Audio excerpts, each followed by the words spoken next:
आसमान में उड़ते लड़ाकू विमान। आखिर ऐसा क्या हुआ कि एक के बाद एक लड़ाकू विमान आसमानों में उड़ान भर रहे हैं? ये कहां हो रहा है? आपको सारे सवालों के जवाब हम एक एक करके देंगे।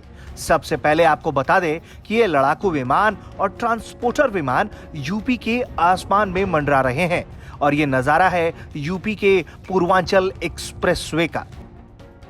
अब आप पूछेंगे कि ये सब तो ठीक है, लेकिन यहां लड़ाकू विमान का क्या काम? तो यहां तैयार किया गया है विमानों के लिए एक खास एयर स्ट्रिप, जहां आसमान में उड़ते ये विमान टच डाउन के कार्यक्रम में हिस्सा लेंगे। टच डाउन का मतलब होता है टच एंड गो, यानी कि विमान के पहिए जमीन को छुएंगे और फिर तुरंत उड़ान भरेंगे।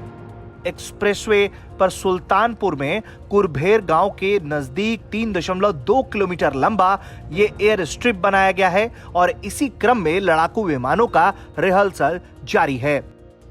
इसके उद्घाटन के मौके पर प्रधानमंत्री नरेंद्र मोदी पहुंच रहे हैं।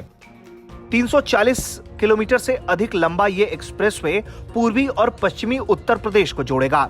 ये एक्सप्रेसवे लखनऊ के चांदसराय गांव से शुरू होगा।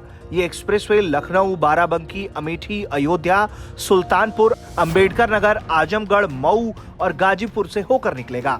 सरकारी दावा है कि ये एक्सप्रेसवे न सिर्फ उद्योग धंधों का मार्ग प्रशस्त करेगा, बल्कि क्षेत्रीय लोगों को बड़ी संख्या में रोजगार भी मुहैया कराएगा। पूर्वांचल एक्सप्रेसवे से न सिर्फ यूपी के बल्कि बिहार के लोगों को भी फायदा होगा। इसके बनने के बाद अब दिल्ली से बिहार का सफर काफी आसान हो जाएगा, क्योंकि दिल्ली से यमुना एक्सप्रेसवे के जरिए आगरा, फिर आगरा लखनऊ एक्सप्रेसवे से लखनऊ तक का सफर पूरा होगा। इसके बाद लखनऊ से पूर्वांचल एक्सप्रेसवे से गाजीपुर तक आसानी से पहुंचा जा सकेगा और गाजीपुर से बिहार बॉर्डर की सीमा महज 20 किलोमीटर है।